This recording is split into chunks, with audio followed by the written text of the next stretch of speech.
मध्य प्रदेश के किसानों ने किसानों और ग्रामीण आबादी के जीवन को तकलीफदेह बनाने वाली नीतियों के खिलाफ एक तीखा और साझा संघर्ष शुरू करने की घोषणा की है। इस संघर्ष के मुद्दों और उनकी योजनाओं पर आज भोपाल में हुई एक बैठक में विस्तार से चर्चा की गई और नवंबर तक का कार्यक्रम बनाया गया। बैठक में तय किए गए कार्यक्रम के अनुसार नर्मदा बचाओ आंदोलन की 38वीं वर्षगांठ 13 अगस्त को बड़वानी में संयुक्त किसान मोर्चे की मध्य प्रदेश इकाई का सम्मेलन किया जाएगा। 25 अगस्त से 10 सितंबर तक प्रदेश भर में अलग अलग यात्राएं निकाली जाएंगी तथा 9 संभागीय केंद्रों पर साझे किसान सम्मेलन किए जाएंगे। 22 सितंबर को रीवा की शहादत भूमि पर संयुक्त किसान मोर्चा अपना महासम्मेलन कर चुनावों के बारे में अपना किसान घोषणा पत्र जारी करेगा और गांधी जयंती 2 अक्टूबर से 4 अक्टूबर तक प्रदेश भर के किसान राजभवन पर धरना देकर प्रदेश की ग्रामीण आबादी की दुर्दशा बढ़ाने वाली केंद्र तथा राज्य सरकारों की नीतियों का विरोध कर उन्हें बदल कर नई वैकल्पिक नीतियां लाने की मांग करेंगे। इस बैठक में संयुक्त किसान मोर्चे की एक अस्थायी समन्वय समिति का गठन किया गया, जिसमें 11 संगठन शामिल हैं। संभागीय सम्मेलनों और यात्राओं के दौरान प्रदेश भर के अधिकतम किसान संगठनों को जोड़कर इस प्रदेश इकाई को और समावेशी बनाया जाएगा। आज की बैठक में गठित समन्वय समिति प्रदेश के बाकी संगठनों से संपर्क कर उन्हें भी जोड़ेगी। इसका कार्यालय BTRI भवन 13B पद्मनाभ नगर भोपाल में रहेगा। यह बैठक संयुक्त किसान मोर्चा द्वारा देश भर की जा रही राज्य स्तरीय बैठकों के क्रम में हुई थी। SKM के केंद्र नेतृत्व के प्रतिनिधि के रूप में बैठक में आए डॉक्टर सुनीलम ने देश भर में बनी योजना तथा मोर्चे की समावेशी तथा व्यापक कार्यप्रणाली के बारे में विस्तार से बताया। अखिल भारतीय किसान सभा के संयुक्त सचिव बादल सरोज के संचालक में हुई इसी बैठक में जनक राठौर,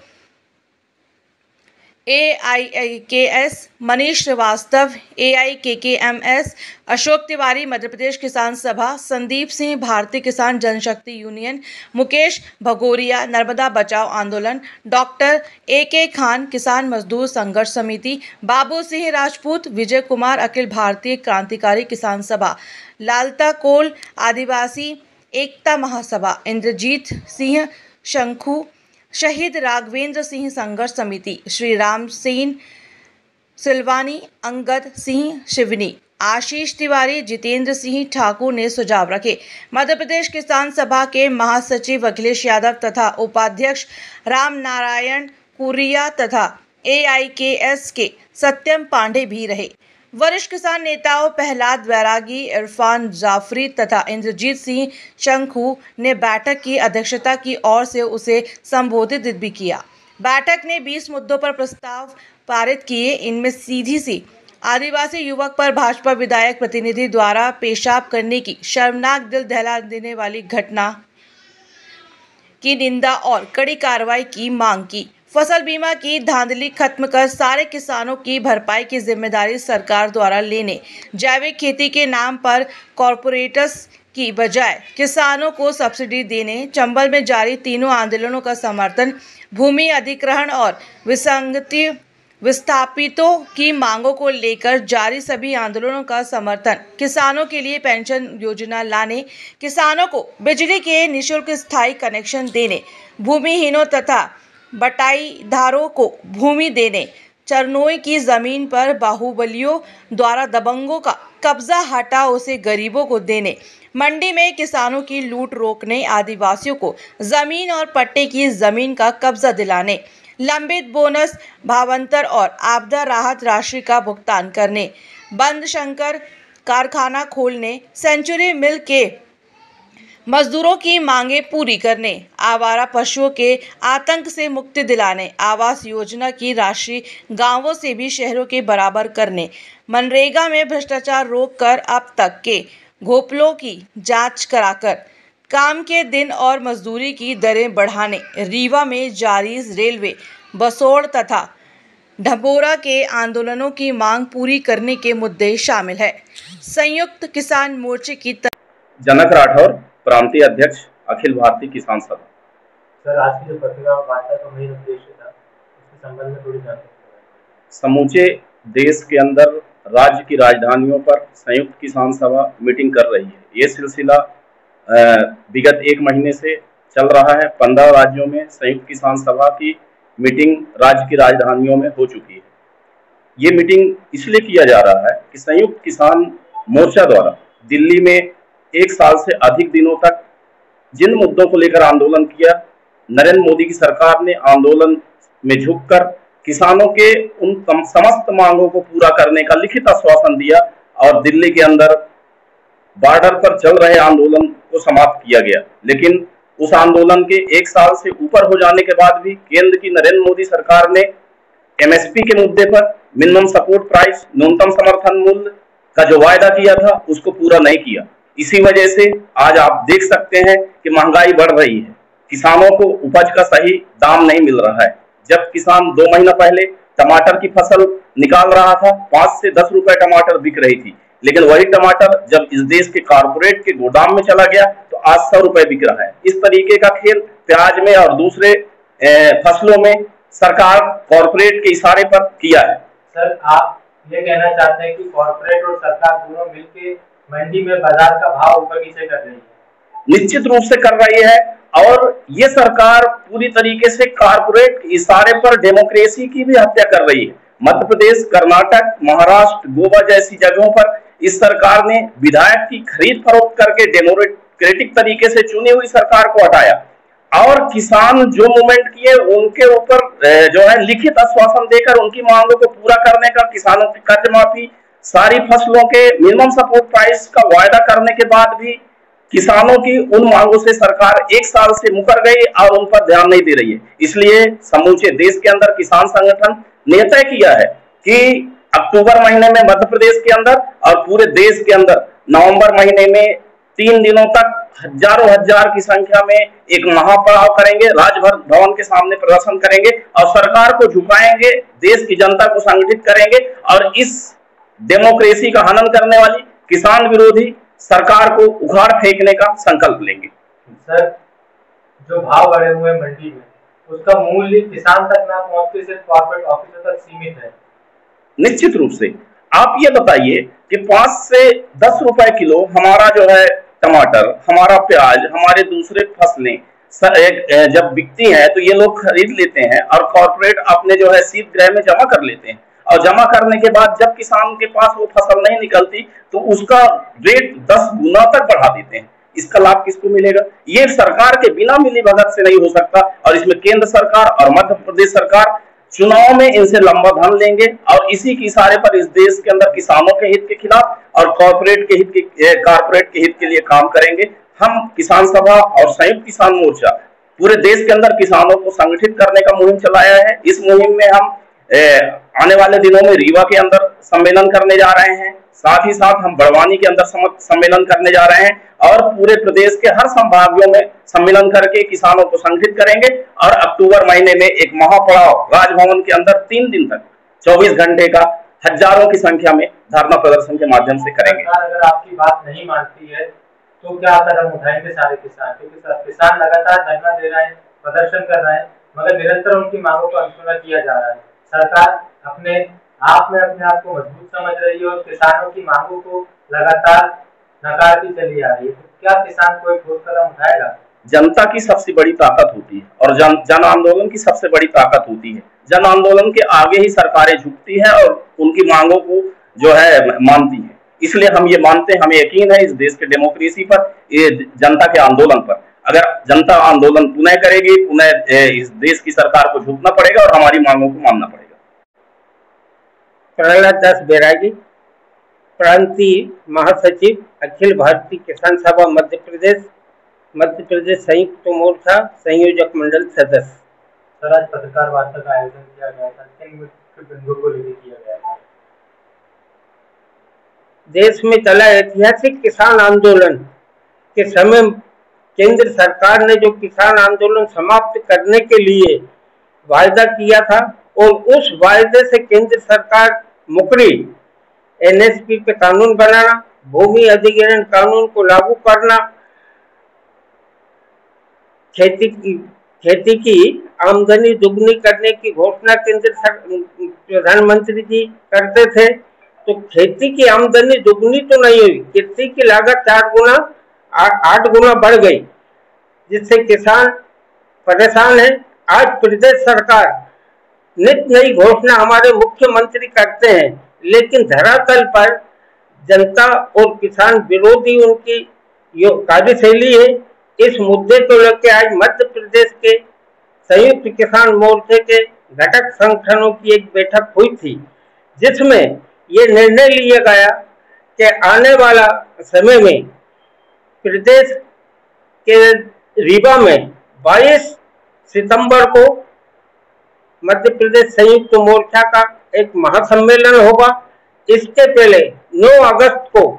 कारपोरेट भारत छोड़ो के नाम पर हम पूरे प्रदेश में यात्राएं निकालेंगे, किसानों को जन जागृति फैलाएंगे और अक्टूबर के महीने में राजभवन पे किसानों का डेरा डालो आंदोलन होगा, क्योंकि ये सरकार किसान विरोधी सरकार है। आज देश के किसानों की हालात ये है कि सोयाबीन की फसल जब आई थी तो सोयाबीन का भाव 54-5500 रुपये कुंटल था, और आज 8 महीने 10 महीने किसान ने अपनी फसल रोकी, उसके बाद सोयाबीन मंडियों में 4,500 रुपये कुंटल बिक रहा है। ये हालत सब्जियों की है कि जब प्याज और लहसुन खेतों में आया था, पक्के तैयार हुआ था, उस टाइम पानी मोल था, और आज टमाटर के भाव कितने महंगे हो रहा है कि आम जनता उसे खा नहीं सकती है। तो आज की हमारी बैठक में हमने ये निर्णय लिया है कि मध्य प्रदेश शासन न्यूनतम समर्थन मूल्य पर गारंटेड कानून बनाए, किसानों का 2020 का जो राहत राशि बची हुई है वो राहत राशि किसानों के खाते में डाले, और 2018 से गेहूं का बोनस, सोयाबीन का भावांतर, और 2021-22 में इक्कीस में जो किसानों की खरीफ फसल बर्बाद हुई थी उसकी भरपाई शासन करे, और 22 में जो रबी की फसल ओला पाला पीड़ित में बर्बाद हुई थी उस फसल को का मुआवजा सरकार तत्काल किसानों को दे, और प्रधानमंत्री फसल बीमा के नाम पर जो एक लूट मचा रखी है उस लूट को खत्म किया जाए, क्योंकि 1 एकड़ भूमि का जब कृषि बीमा करा जाता है तो 270 रुपये उसे प्रीमियम राशि देना पड़ती है, और 98% राशि जो बची है वो केंद्र और राज्य सरकार मिलाती है। इन दोनों को जब हम मिलाते तो ये 2700 रुपये के करीब राशि पहुंचती है, और किसान को जो अभी पिछले महीने बीमा दिया गया 21-22 का, वो बीमा कहीं 1000 रुपये, कहीं 800 रुपये, कहीं 1200 रुपये महीना दिया। तो हमारा कहना है कि किसान के खेत खसरा नंबर को इकाई मानी जाए, जो अभी बीमा कंपनी और सरकार पंचायत को इकाई मानती है। अगर पूरी पंचायत में नुकसान होता तो क्लेम किसान को मिलेगा, नहीं तो नहीं। लेकिन हम कहते हैं कि किसान के खसरा नंबर और खेत को इकाई मानी जाए, तब प्रधानमंत्री फसल बीमा में सही किसान को फायदा मिलेगा। और जब 2% और 1.5% रबी और खरीफ सीजन में सरकार प्रीमियम राशि किसान से लेती है, तो इन 1.5 और 2% को हटाकर संपूर्ण बीमा राशि प्रीमियम राशि सरकार भरे, और ऋणी और आरणी किसान नहीं, संपूर्ण किसानों को प्रधानमंत्री फसल बीमा से जोड़ा जाए, चाहे वो ऋण ले या नहीं ले। साथ ही आज मध्य प्रदेश में भूमि अधिग्रहण कानून की बड़ी मजाक बनाई जा रही है। जब मोदी जी 2014 में चुनाव मैदान में थे तो ये कहते थे कि अगर हम सत्ता में आए तो 100 दिन के भीतर स्वामीनाथन आयोग की सिफारिश अनुसार मिनिमम सपोर्ट कानून बनाएंगे। अगर हम सत्ता में आए तो 100 दिन के भीतर भूमि अधिग्रहण कानून को लागू करके अधिग्रहण भूमि का 4 गुना रेट दिलाएंगे। लेकिन आज अगर हम देखें तो चाहे वो रसई परियोजना हो, सुटालिया परियोजना हो, पार्वती परियोजना हो, या Ramganj to Bhopal railway line हो, कहीं भी किसानों को 2 गुना से ज्यादा पैसा नहीं दिया। और ताज्जुब की बात तो यह है कि भूमि अधिग्रहण कानून 2013 की धारा 38 कहती है कि जब तक किसान को पाई का भुगतान नहीं हो, इतने भूमि अधिग्रहण नहीं की जाएगी। लेकिन हालात ये है कि भूमि अधिग्रहण सरकार कर रही है किसान को दबाव में लेके और किसान पे जुल्म सितम करके, लेकिन किसान का भुगतान नहीं हुआ है। सबसे ताज्जुब की बात तो यह है कि 2 गुना रेट ये दे रहा है, लेकिन जिस किसान की जमीन अगर 1 एकड़ गई है तो 75 डेसिमल का इन्होंने भुगतान करा है और 25 डेसिमल का भुगतान करा और 75 डेसिमल को पूरक में डालकर किसानों को फंसाया जा रहा है। तो किसान आंदोलन कर रहे हैं लगातार, मगर सरकार उनको बार बार आश्वासन देती है और उस आश्वासन पर किसान चले जाते हैं, मगर दोबारा फिर उन्हीं को चलते हैं, उन्हीं की सरकार आती है, तो किसान अपना मत क्यों नहीं बना रहे? आने वाले समय में किसान एकजुट होगा और एक निर्णायक लड़ाई पे होगा के लिए तैयार होगा और वो पृष्ठभूमि देश और मध्य प्रदेश के किसानों की बनी हुई है, क्योंकि मध्य प्रदेश ही वो जगह है कि मुल्ताई गोलीकांड के बाद किसान संघर्ष समिति बनी थी। उसके बाद जो 6 जून 17 में मंदसौर गोलीकांड हुआ था तो उसमें अखिल भारतीय किसान संघर्ष समन्वय समिति बनी थी और 3 काले कानूनों को विरोध करने के लिए राष्ट्रीय स्तर पर वही अखिल भारतीय किसान संघर्ष समिति ने संयुक्त किसान मोर्चे का रूप लिया था। और जो मोदी सरकार कहती थी कि ये 3 काले कानून किसानों के लिए फायदे के हैं और 715 किसानों की जीवन लीला समाप्त करने के बाद मोदी जी ने, आप सब लोगों ने देखा होगा कि दूरदर्शन पे आके माफी मांगी कि हम ये 3 काले कानून वापिस ले रहे हैं। तो मेरा मानना है कि जिन अंग्रेजों के राज में सूरज नहीं डूबता था वो इस देश की धरती से संघर्ष के माध्यम से देश छोड़ के भगे हैं। तो ये पूंजीवादी परास्त सरकार कितने दिन टिकेगी? एक दिन वो आएगा कि क्रांतिकारी रूप में जब किसान आएगा तो इस सत्ता से इनको बेदखल कर देगा। एक बार आपको परिचय दे। प्रहलाद दास बैरागी, क्रांति महासचिव अखिल भारतीय किसान सभा और मध्य प्रदेश संयुक्त किसान मोर्चा संयोजक मंडल सदस्य।